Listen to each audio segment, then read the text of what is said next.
Audio Jungle.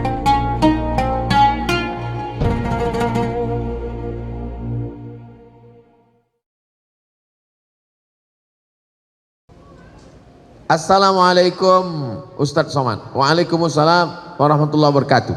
Kalau punya hutang sholat bertahun-tahun, bisa nggak dibayar ketika sholat rawatib? Tidak satu, dan tidak boleh mengerjakan sholat sunat. Pertanyaannya dua, bercabang juga. Dulu akil baliknya umur 10 tahun. Umur 10 tahun akil balik, mulai wajib sholat. Lalu dia tidak sholat, dia belum hijrah, nggak ngaji. Lalu kemudian sekarang baru dia sholat. Saya baru sholat Pak Ustadz. Kapan? Subuh tadi. Umur berapa sekarang? 40. Berarti 30 tahun tidak sholat. Maka sholat-sholat yang lama selama 30 tahun itu dia qadha. Qadha artinya ganti. Qadha bukan tempat cuci tangan, itu qadha. Di qadha, yang lalu-lalu di qadha. Sekarang teknis mengqadhanya bagaimana? Selesai satu sholat langsung qadha. Habis maghrib nanti langsung qadha. Maghrib yang pertama dengan imam itu namanya ada. Usolli fardal maghribi thalatha raka'atin adaan. Setelah maghrib dia qadha. Usolli fardal maghribi thalatha raka'atin qadaan. Salat. Habis isya juga dia qadha. Berapa lama? Selama sholat itu dia tinggalkan. 30 tahun Pak Ustaz. Di qadha 2022, lunas 2052. Kalau ninggal 2040, alhamdulillah bonus pemutihan. Saya nggak percaya nih sama Ustadz Somad ini. Mana dalil qadha? Dalil qadha tulis aja di Google. Yang nulis tentang qadha kawan saya, sahabat saya. Buat sholat qadha Ustadz Sarwat. Ustadz Sarwat. Beliau punya rumah fikih. Qadha sholat yang terlewat Ustadz Ahmad Sarwat LCMA. www.rumahfikih.com. 4 mazhab mewajibkan qadha. Tapi jangan gara-gara ini besok bapak cuti 1 bulan mengqadha 3 tahun. Teknis qadha sama seperti sholat biasa. Habis sholat subuh dengan imam 2 rakaat, habis itu qadha. Tapi jangan di masjid, di rumah. Karena tidak ada ba'diyah subuh. Khawatirnya kalau dibuat di Darul Falah, selesai sholat jamaah berbisik, aliran sesat. Oke, setelah jelas tentang qadha, habis selesai qadha, apakah boleh ba'diyah? Boleh. Sebagaimana boleh ba'diyah setelah sholat jenazah. Ada jenazah masuk, lalu kemudian ayo jenazahnya disolatkan. Apakah setelah sholat jenazah masih boleh ba'diyah? Ya. Kenapa lebih didahulukan sholat jenazah? Karena ba'diyah waktunya panjang, sedangkan sholat jenazah lebih cepat, lebih baik. Jadi kalau ada orang meninggal pagi, jangan sampai besok pagi baru dikebumikan. Paling bagus hari itu juga. Boleh orang dimakamkan malam, boleh. Boleh dikuburkan malam. Nah ini, kalau bisa jangan sampai tunggu besok pagi, karena jenazah itu kalau sudah 24 jam mulai dia berubah, karena usus mulai membusuk dan lain sebagainya. Apalagi kalau ada dia kena penyakit menular, mulai mengeluarkan bakteri. Nanti orang yang memandikan tamu yang melayat. Ini menyadarkan kita, rumah-rumah kita, yang beli kita, pakai duit kita. Tapi kalau kita sudah mati, tidak ada sejengkal pun di rumah itu yang mau menerima kita. Kita hanya setumpuk daging busuk yang akan menjadi santapan cacing tanah. Bersedekahlah untuk Masjid Darul Falah. Silakan transfer ke nomor berikut ini. Itu tadi tentang qadha sholat. Tidak boleh mengerjakan sholat sunat, tetap boleh sholat sunat. Orang yang belum selesai qadhanya tetap sholat sunat duha, tetap sholat sunat tahajud, tetap sholat sunat qabliyah dan ba'diyah. Jangan nanti kamu nggak sholat sunat, saya masih banyak utang. Enggak, tetap sholat sunat. Bagaimana hukumnya asuransi jiwa di bank syariah, boleh atau tidak? Asuransi hukumnya ada dua. Yang pertama mengatakan asuransi hukumnya haram karena ada unsur horor, gambling, judi. Satu tahun bayar 10 juta, 10 juta, 10 juta, 10 juta, 10 juta, 10 juta, 10 juta, 10 juta. Semuanya ada 10 orang. 10 kali 10 berarti terkumpul uang 100 juta. Tiba-tiba meninggal saya. Mati. Saya yang dapat. Sudah bayar 10 tahun, nggak mati-mati. Judi. Maka kata kelompok yang pertama, asuransi itu ada judinya, maka dia haram. Kelompok yang pertama mengatakan haram. Kelompok yang kedua mengatakan asuransi itu halal, boleh. Kenapa? Karena di dalamnya ada unsur ta'awun, tolong menolong. Saya susah, nggak ada uang, maka dengan adanya uang iuran 10 juta 10 juta saya menjadi tertolong. Baik asuransi jiwa, asuransi kesehatan maupun asuransi kendaraan, keselamatan di jalan raya. Maka ada dua pendapat. Begitu kata Syekh Ali Jum'ah dalam kitab Fatawa Mu'asirah, fatwa kontemporer. Silakan pilih antara dua ini, karena asuransi tak ada zaman Nabi. Saya milih judi Pak Ustadz, kalau begitu haram. Saya milih tolong menolong Pak Ustadz, kalau begitu boleh, silakan. Tapi konsisten. Jangan ketika nggak dapat dibilang haram, pas dapat halam. Ustadz sendiri, saya tidak pakai asuransi jiwa, saya tidak pakai asuransi kesehatan, saya tidak pakai asuransi kendaraan.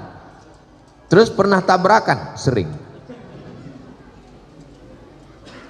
Karena saya menganggap itu bagian dari judi. Tapi saya tak menyalahkan. Apalagi di sini ada tulisannya asuransi syariah. Nanti kalau ada sales yang datang ke perumahan Bapak Ibu mengatakan silakan daftar asuransi syariah, tanya mana fatwa dari DSN, Dewan Syariah Nasional. Air minum ini tidak boleh diminum sebelum ada label halal. Ini ada Pak Ustadz? Ada halalnya. Mereknya Sahabat. Sahabat apa? Sahabat UAS. Kalau minuman makanan kita mesti tahu ada label halalnya. Bukan label Pak Ustadz, label. Terserahlah mau label mau label. Kalau mesti ada label halalnya, maka kalau yang sifatnya ekonomi tidak dikeluarkan oleh Komisi Fatwa, tapi dikeluarkan oleh DSN, Dewan Syariah Nasional. Maka Bank Syariah mengeluarkan asuransi jiwa, maka silakan boleh lanjutkan karena mereka mengambil fatwa yang nomor 2 tadi. Begitu juga dengan BPJS, itu asuransi kesehatan. Sebetulnya uang digabung, uang digabung. Ada yang sakit, yang satu sudah bayar. Kamu BPJS sudah berapa tahun daftar? Udah 2 tahun Pak Ustadz, nggak pernah sakit, sehat terus. Berarti uangmu nggak pernah kamu pakai. Inilah rencana mau sakit nih Pak Ustadz. Assalamualaikum Pak Ustadz. Waalaikumsalam warahmatullahi wabarakatuh. Saya bekerja di swasta. Sebagian besar saham dimiliki non muslim dan saya menerima gaji setiap bulan. Namun per bulannya ada sumbangan rutin dengan nominal tertentu ke yayasan, tak saya sebut nama agamanya, menjaga kode etik jurnalistik, di mana situ sifatnya wajib bukan sukarela. Apakah kami nanti di akhirat saat dimintai pertanggungjawaban kemana uang sumbangan ini? Bagaimana hukumnya bekerja di perusahaan non muslim? Pertanyaan ini ada 2 pertanyaan bercabang. Pertanyaan pertama, apa hukum kerja di tempat non muslim? Nabi punya menantu namanya Sayyidina Ali bin Abi Thalib, menantu Nabi, suami dari anaknya Sayyidatuna Fatimah. Pindah ke Madinah kerja di rumah orang Yahudi. Kerjanya menimba air orang Yahudi. Susah, nggak ada duit, ngambil upah menimba air. Dilaporkan ke Nabi, ya Rasulullah, Ali kerja di rumah orang Yahudi. Apa kerjanya? Menimba air. Nabi tidak larang. Itu hukum boleh bekerja di tempat non muslim selama tidak terkait masalah akidah. Kalau sudah terkait masalah akidah, dilarangnya untuk sholat, wajib ikut ritual dia. Wala ana abidu ma'abadtum wala antum abiduna ma'abud lakum dinukum. Tak boleh. Bekerjanya kalau tidak ada hukum terkait dengan akidah boleh. Yang masalah nomor 2 adalah nyumbang. Setiap uang yang keluar dari kita akan ditanya an malihi, harta yang kau keluarkan akan ditanya min ainak tasabahu, dapatnya dari mana, wa fima anfaqahu, dipakai untuk apa. Kalau umur pertanyaannya 1, umur kemana kau habiskan. Kalau ilmu pertanyaannya 1, sudahkah kau amalkan. Kalau badan pertanyaannya 1, sudah kau pakai untuk apa kaki dan tangan, mata, telinga, lidahmu. Tapi kalau harta pertanyaannya 2, dapatnya dari mana, dipakai untuk apa. Dapatnya dari mana? Halal, kerja. Tapi dipakai untuk apa? Jangan-jangan dipakai untuk program keagamaan. Tapi Pak Ustadz, saya kerja di situ, pemegang sahamnya mereka. Kalau saya keluar dari sini, nanti saya tidak. Kalau ada tempat kerja lain yang kira-kira selamat daripada nyumbang untuk program agama, boleh. Tapi kalau tidak ada lain, pilihannya 2, mati dengan kerja ini. Pilih mana? Jangan pilih mati, nggak boleh. Silakan kerja. Mudah-mudahan uang itu dipakainya untuk sosial, bukan untuk penyebaran agama, insya Allah. Tapi kalau masih ada alternatif lain, hanya beda-beda sekian gajinya, ini lebih rendah tapi selamat dari nyumbang untuk program akidah orang lain, maka pilih. Syukur-syukur dia mau. Boleh nggak Pak, saya orang Islam, uangnya dipakai untuk Masjid Darul Falah. Boleh, silakan kata dia. Silakan pakai untuk Darul Falah, tapi bulan depan kau nggak di sini lagi. Oh, bahaya Pak Ustadz. Nah, itu hukum. Darurat membolehkan yang terlarang. Ad-darurat tubihul mahzurat. Demikian. Wallahu a'lam bishawab.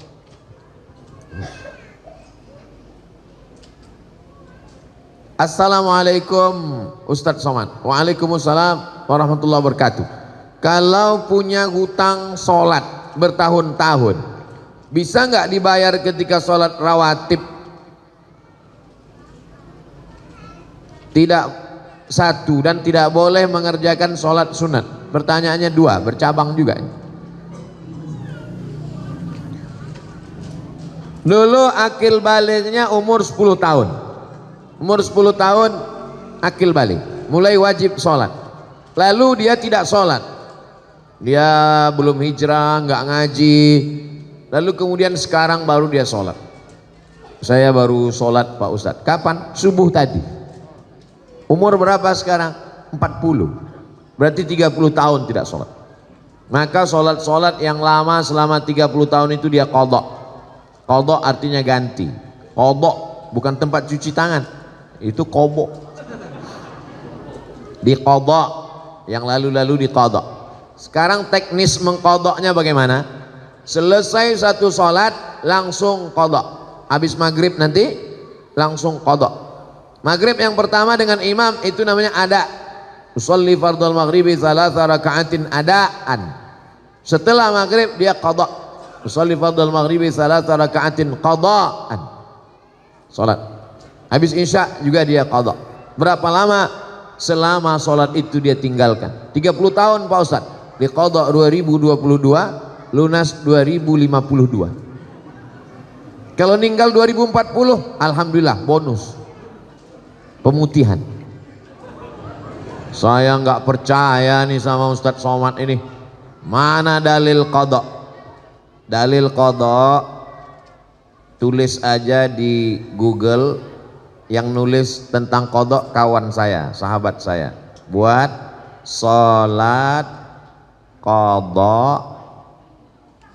Ustadz Sarwat. Ustadz Sarwat. Beliau punya rumah fikih. Qadha salat yang terlewat Ustadz Ahmad Sarwat LCMA. www.rumahfikih.com. 4 mazhab mewajibkan qadha. Tapi jangan gara-gara ini besok bapak cuti 1 bulan mengqadha 3 tahun. Teknis qadha sama seperti salat biasa. Habis salat subuh dengan imam 2 rakaat, habis itu qadha. Tapi jangan di masjid, di rumah. Karena tidak ada ba'diyah subuh. Khawatirnya kalau dibuat di Darul Falah, selesai sholat jamaah berbisik, aliran sesat. Oke, setelah jelas tentang qadha, habis selesai qadha, apakah boleh ba'diyah? Boleh. Sebagaimana boleh ba'diyah setelah sholat jenazah.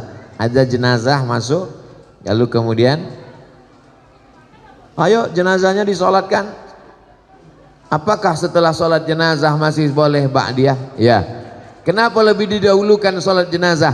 Karena ba'diyah waktunya panjang, sedangkan sholat jenazah lebih cepat, lebih baik. Jadi kalau ada orang meninggal pagi, jangan sampai besok pagi baru dikebumikan. Paling bagus hari itu juga. Boleh orang dimakamkan malam, boleh. Boleh dikuburkan malam. Nah ini kalau bisa jangan sampai tunggu besok pagi, karena jenazah itu kalau sudah 24 jam mulai dia berubah karena usus mulai membusuk dan lain sebagainya. Apalagi kalau ada dia kena penyakit menular, mulai mengeluarkan bakteri, nanti orang yang memandikan tamu yang melayat. Ini menyadarkan kita, rumah-rumah kita yang beli kita, pakai duit kita, tapi kalau kita sudah mati, tidak ada sejengkal pun di rumah itu yang mau menerima kita. Kita hanya setumpuk daging busuk yang akan menjadi santapan cacing tanah. Bersedekahlah untuk Masjid Darul Falah. Silakan transfer ke nomor berikut ini. Itu tadi tentang qadha salat. Tidak boleh mengerjakan salat sunat, tetap boleh salat sunat. Orang yang belum selesai qadhanya tetap salat sunat duha, tetap salat sunat tahajud, tetap salat sunat qabliyah dan ba'diyah. Jangan nanti kamu enggak salat sunat, saya masih banyak utang. Oh, enggak, tetap salat sunat.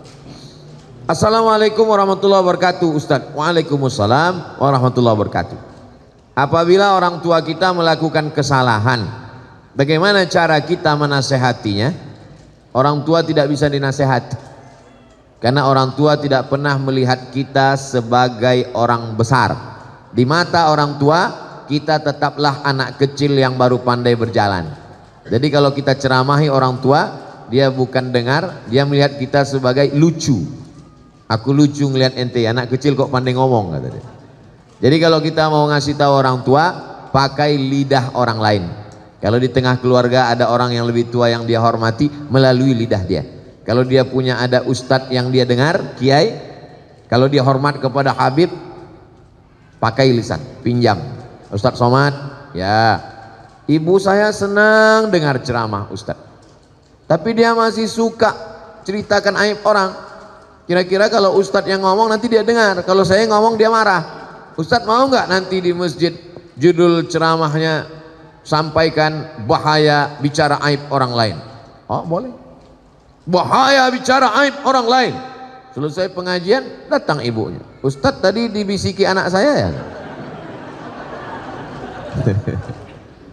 Saya termasuk ustadz yang ceramahnya nggak bisa dipesan. Saya menyampaikan apa yang saya mau. Saya tidak mau menyindir-nyindir orang melalui pengajian. Jadi kalau ada orang tuanya tidak sholat, jumpakan saya. Saya jumpa, Pak, Bapak sudah tua. Nanti Bapak kalau mati tempat Bapak neraka jahanam. Cepat-cepat sholat. Saya kalau diundang ke kantor, dipesan, Ustadz ceramah tolong jangan singgung-singgung masalah jilbab, karena istri kepala dinas belum berjilbab. Nah, saya bahas itu. Yang tidak pakai jilbab neraka jahanam tempat. Makanya banyak tempat ceramah wal awwal wal akhir, itu yang pertama dan terakhir. Saya tak pandai menyindir-nyindir orang melalui ceramah. Saya mau ngomongnya langsung to the point. Nah, jadi pakai orang lain, karena orang tua tidak pernah menganggap kita besar dalam pandangan dia. Kadang anak-anak muda ini kalau udah ikut pengajian, pulang-pulang mau menceramahi orang tua. Pulang ceramah pengajian, panggil orang tua, papa sini, mama, ya ayyuhalladzina amanu. Oh nggak bisa begitu. Dia lebih banyak makan asam garam dari kita, karena banyak makan asam garam itulah maka darah tingginya kuat. Assalamualaikum Ustaz. Waalaikumsalam. Bagaimana sikap kepada saudara yang murtad? La yahillu damu mri'im muslim illa bi ihda salas. Tidak halal darah orang muslim ditumpahkan kecuali dia melakukan 3. Siapa yang melakukan 3 maka boleh dipancung kepalanya, mati. Yang pertama, an-nafsu bin nafsi, pembunuh. Dalam Islam pembunuh tidak dihukum penjara tapi hukum pancung. Yang kedua, as-sayyibuz zani, sudah menikah, punya istri, punya suami tapi berzina, maka juga dihukum mati, ditanam setengah badannya, dilempar batu pakai mati sampai mati. Yang ketiga, at-tariku lidinihi al-mufariqu lil jamaah, orang yang murtad meninggalkan agama Islam maka dianggap pengkhianat, maka dia dihukum mati, hukum pancung menurut hukum Islam. Tapi kita tidak pakai hukum itu, kita pakai hukum konvensional. Apalagi liberal sekuler bebas, orang gonta-ganti agama seperti ganti sendal, seperti ganti baju. Pakai baju ini tipis kedinginan, pakai baju tebal. Pakai baju tebal kepanasan, pakai baju tipis. Enak saja. Bahkan di podcast orang murtad enak aja ngomong, seenaknya menghina agama, tak bisa ditegakkan. Jadi bagaimana sikap kita sebagai keluarga? Jangan putuskan, karena kalau putus dia semakin nyasar, semakin jauh. Kalau masih ada nomor handphonenya, tetap tiap hari kau mesti balik kepada Islam. Wa may yartadda minkum an dinihi, siapa yang murtad dari agama Allah maka dipancung kepalanya. Lalu kemudian mesti dikasih tahu, kau nanti kalau mati tidak diterima Allah. Wa may yabtaghi ghairal islami dina, siapa yang mencari agama selain Islam, falan yuqbala minhu, maka dia tidak akan diterima Allah. Wa huwa fil akhirati minal khasirin, di akhirat termasuk orang rugi karena masuk neraka, khalidina fiha abada, kekal selamanya. Jangan pernah berhenti mengajak dia untuk balik ke agama Islam sampai akhirnya dia mati. 2 kemungkinan, kita capek lalu dia mati, atau kita lelah, kita mati duluan. Yang penting kita sudah melaksanakan amar ma'ruf nahi mungkar. Adapun berbaik-baik menganggap ini bukan masalah, maka kita sudah melakukan setuju dengan perbuatan mungkar. Man ra'a minkum mungkaran, siapa yang melihat perbuatan mungkar, falyughayyir biyadihi, robah dengan tangan. Fa illam yastati', kalau tak sanggup dengan tangan, fa bilisani, dengan lidah. Kalau tidak sanggup dengan lidah, dengan hati. Jangan diam, karena diam berarti as-sakitu 'anil haq syaitan akhras. Orang yang diam terhadap kebenaran diinjak-injak. Orang minum khamar aja kita tak boleh diam. Innamal khamru khamar, wal maisir judi, wal ansab menyembelih binatang untuk berhala, wal azlam mengundi nasib, rijsun najis min amali syaitan, perbuatan syaitan. Fajtanibuh, jauhi. Apalagi yang lebih hebat daripada zina, lebih hebat daripada minum khamar, apa dia? Murtad. Nauzubillah. Mudah-mudahan Allah selamatkan keluarga, tetangga, anak cucu kita dari murtad ini. Luar biasa gerakan pemurtadan sekarang. Dinikahi, pura-pura masuk Islam, setelah punya anak dia ancam, kalau kamu mau tetap suami saya, ikut agama saya. Kalau kamu tidak mau, saya tinggalkan. Perempuannya tidak kerja, tidak ada duit, takut, akhirnya murtad. Pemurtadan dengan cara nikah, pura-pura masuk Islam, robah KTP, habis itu punya anak 1, murtad, tak terhitung jumlahnya. Makanya anak-anak ibu kalau pacaran, lihat dulu agamanya. Jangan karena mobilnya lalu dinikahkan, jangan karena pekerjaannya, karena PNS-nya, karena jabatannya, rugi. Allah selamatkan. Tidak apa-apa kejam-kejam, marah-marah sedikit, lebih baik daripada nanti menangis di akhir masa. Kakek-kakek, nenek-nenek umur 70 tahun datang ke kantor Basnas. Waktu itu saya dewan sosialisasi Basnas. Ustadz Somad nggak usah ikut rapat. Kenapa Pak Ketua? Ustadz itu ada mau orang konsultasi. Ada apa Pak? Anak saya perempuan nikah dengan non muslim, dia mau alaf masuk Islam. Setelah anak 3 dia murtad. Sekarang 5 keluarga saya murtad Pak Ustadz. Anak saya, mantu saya, cucu saya 3. Saya waktu itu ragu, mau ngasih tahu tegas, siapa yang saya takut saya gitu dua-duanya meninggal. Saya bilang bapak pulang aja ke rumah, makan enak, banyak-banyak zikir, banyak-banyak doa, mudah-mudahan Allah balikkan hatinya. Sudah tak tertolong lagi, bagaimana caranya? Ini berawal dari kenapa bisa anak nikah dengan orang tidak seakidah, karena gara nonton sinetron, gara-gara nonton artis infotainment, Beda agama nggak apa-apa. Dalam Islam tidak bisa. Dalam Islam yang pertama kali dilihat adalah agamanya. Tungkahul mar'atu li arba, perempuan dinikahi karena 4. Limaliha karena hartanya, wali hasabiha karena keturunannya, wali jamaliha karena kecantikannya. Tapi pandang yang keempat, fazfar bidzatid din, lihat agamanya. Taribat yadaka, kau akan selamat. Kalau mau mencari menantu laki-laki, idza ja'akum man tardawna dinahu, kalau ada orang yang meminang anakmu, maka yang pertama kau lihat din, agamanya, wa khuluqahu, akhlaknya. Ini mentang-mentang ada orang minang anak, begitu dibuka gorden dilihat mantu mobil baru, oh ini dia sesuai dengan istikharahku tadi malam, istikharah cinta, oh inilah calon mantu kita. Padahal suaminya udah ngasih tahu, ojo ke susu bu, inilah dia. Ternyata setelah dinikahi seminggu murtad dia, dunia tak dapat, akhirat tak dapat, menangis anak pulang meleleh air mata. Mama, kenapa? Mobilnya kredit. Dunia tak dapat, akhirat melayang. Nauzubillah. Mesti tanya-tanya, mesti resek, mesti cerewet demi keselamatan anak. Yang sudah terjadi apa boleh buat, nasi sudah jadi tai ayam. Orang sudah murtad, ibu cerita bubur juga lagi.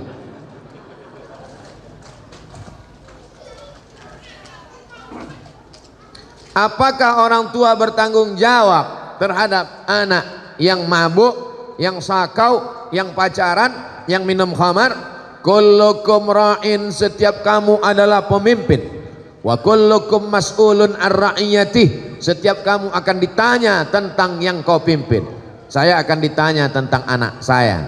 Maka anak keponakan saya laki-laki, adik saya laki-laki, adik laki-laki punya anak perempuan. Kalau dia meninggal, kalau meninggal adik saya yang menjadi walinya. Maka adik keponakan perempuan saya wajib masuk pesantren. Karena kalau bapakmu meninggal, aku walimu, aku yang menikahkanmu nanti, aku tanggung jawab di hadapan Allah Subhanahu wa taala. Bapak laki-laki punya saudara kandung laki-laki, punya anak perempuan, maka kalau meninggal bapaknya, bapak akan menjadi walinya. Maka kita bertanggung jawab di hadapan Allah. Anak keponakan saya wajib masuk pesantren karena saya tak sanggup mendidik mereka. Benteng pertahanan umat Islam, akidah Ahlussunnah wal Jamaah, bisa hafal Quran, selamat dari pergaulan bebas, selamat dari narkoba, selamat dari sekuler, selamat dari liberal, selamat dari aliran sesat. Pesantren, masukkan anak ke pesantren. Yang sudah memasukkan, alhamdulillah. Yang belum memasukkan, insya Allah. Sudah dikasih tahu nggak juga mau masukkan, innalillah. Kalau sudah dimasukkan ke pesantren, sudah dididik, tetap juga dia buat dosa, kita tidak tanggung jawab. Wala taziru waziratu wizra ukhra, orang tidak menanggung dosa orang lain. Tapi kita sampai mati tetap amar ma'ruf nahi mungkar. Jangan diam. Bu, anaknya saya bawa nonton ya. Jangan. Sebentar aja bu, ke Parung Panjang, nanti saya belikan mie ayam sama bakso. Bawa lah. Betapa murahnya harga anakmu. Padahal kau mengandungnya 9 bulan 10 hari. Di Parung Panjang ngandung masih 9 bulan 10 hari. Alhamdulillah. Di tempat lain ada yang 3 bulan lahir. Menyusukannya 2 tahun. Meregang nyawa melahirkannya. Kenapa dibiarkan sia-sia? Kita akan diminta tanggung jawab di hadapan Allah. Tapi jangan gara-gara ini lalu takut punya anak. Silakan punya anak, karena anak bisa menolong. Rabbi habli minas sholihin. Itu pertanyaan-pertanyaan. Ada lagi? Habis. Itu baik.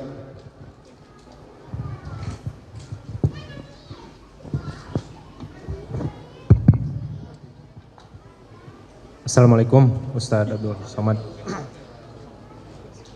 Pertama-tama saya meminta tausiah ini diijazahkan, khususan buat saya, umumnya buat jamaah ini, untuk diambil ilmunya Ustadz. Terus yang saya mau tanyakan gini Ustadz, kita ini tinggal kan di lingkungan itu sangat heterogen Pak Ustadz, multi agama lah di sini banyak ya. Ini pertanyaan pribadi gitu.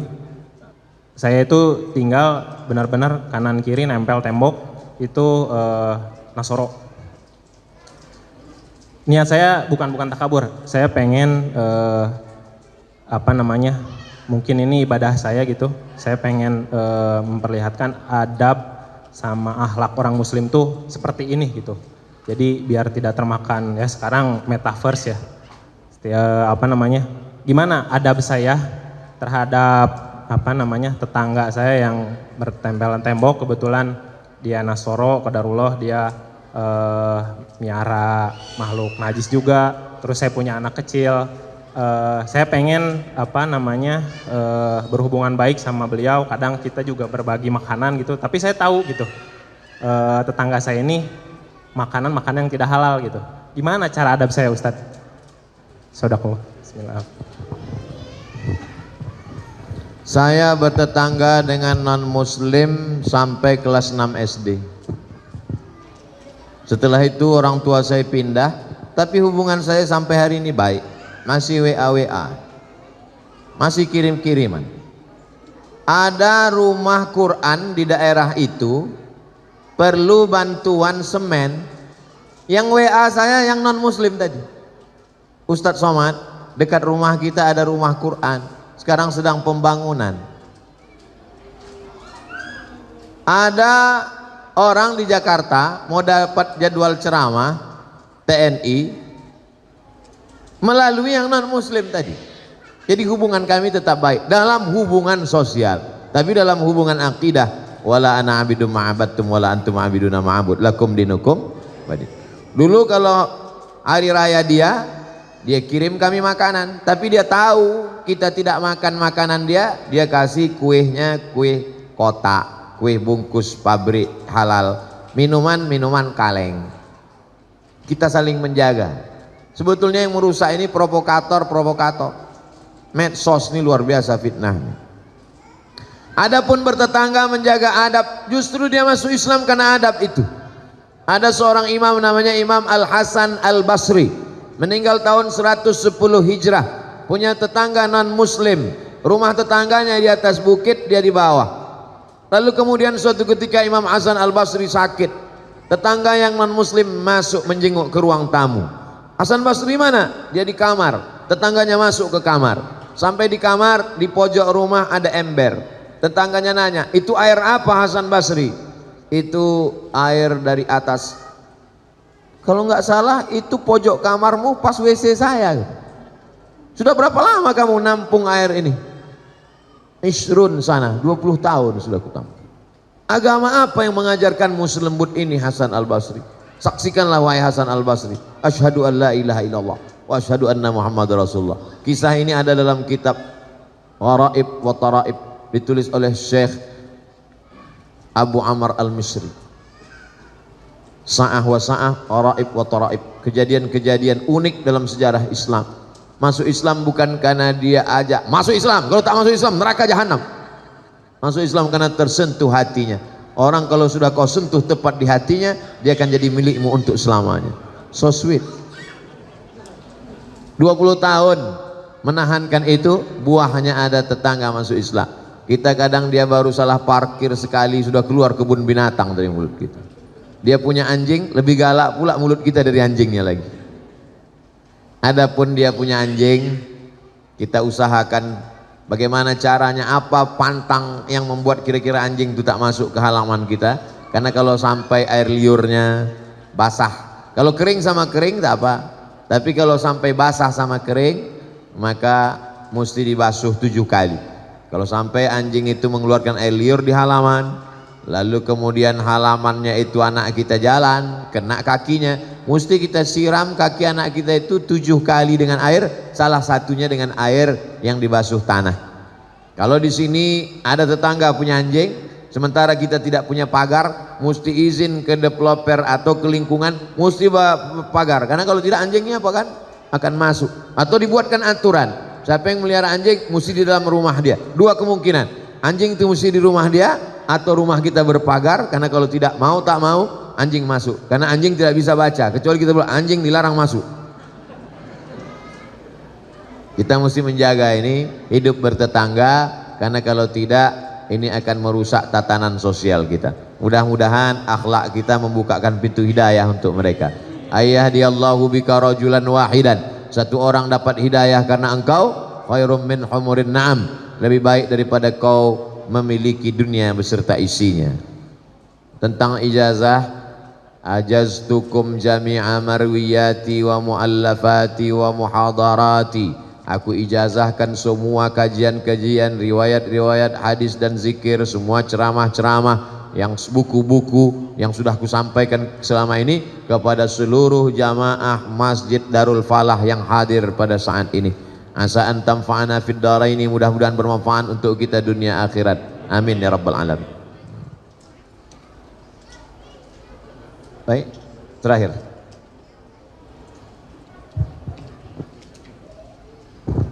Assalamualaikum warahmatullahi wabarakatuh. Waalaikumsalam warahmatullahi. Mohon maaf, insya Allah ini terakhir Ustaz.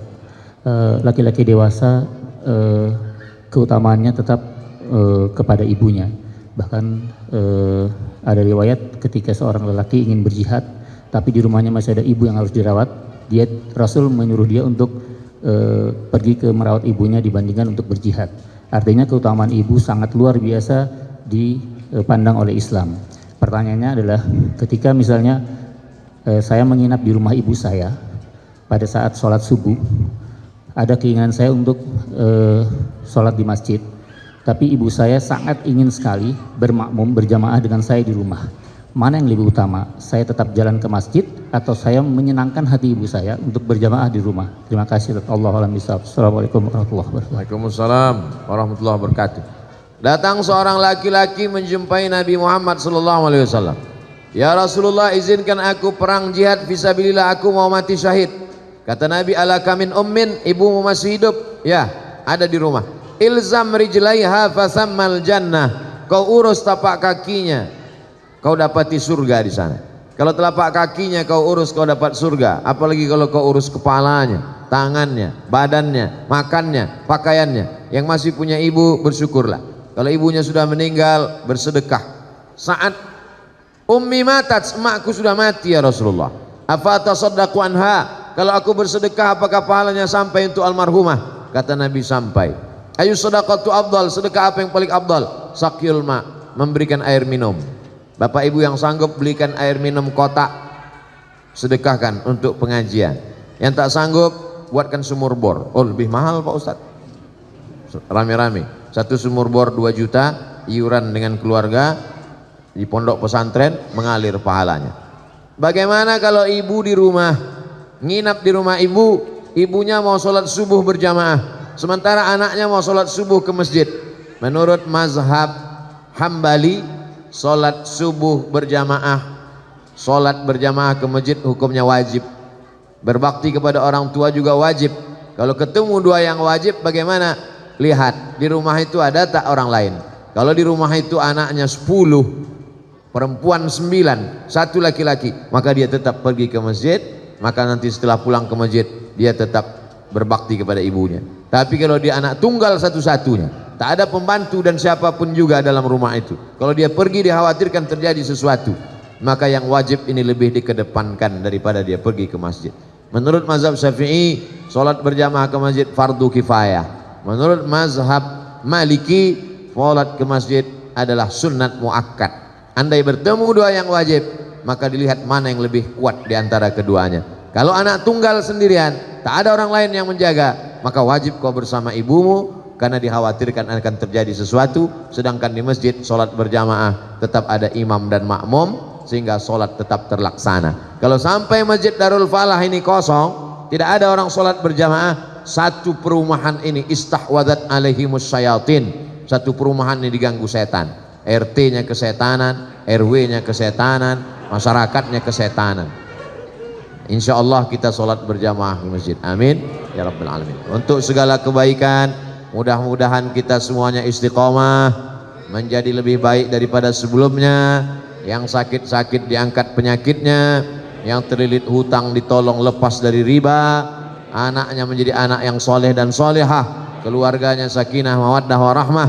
Ala hazihin niyah, al-fatihah. A'udzubillahi minasyaitonir rajim. Bismillahirrahmanirrahim. Alhamdulillahi rabbil alamin. Arrahmanir rahim, maliki yaumiddin. Iyyaka na'budu wa iyyaka nasta'in. Ihdinas siratal mustaqim, siratal ladzina an'amta 'alaihim ghairil maghdubi alaihim waladdallin. Amin.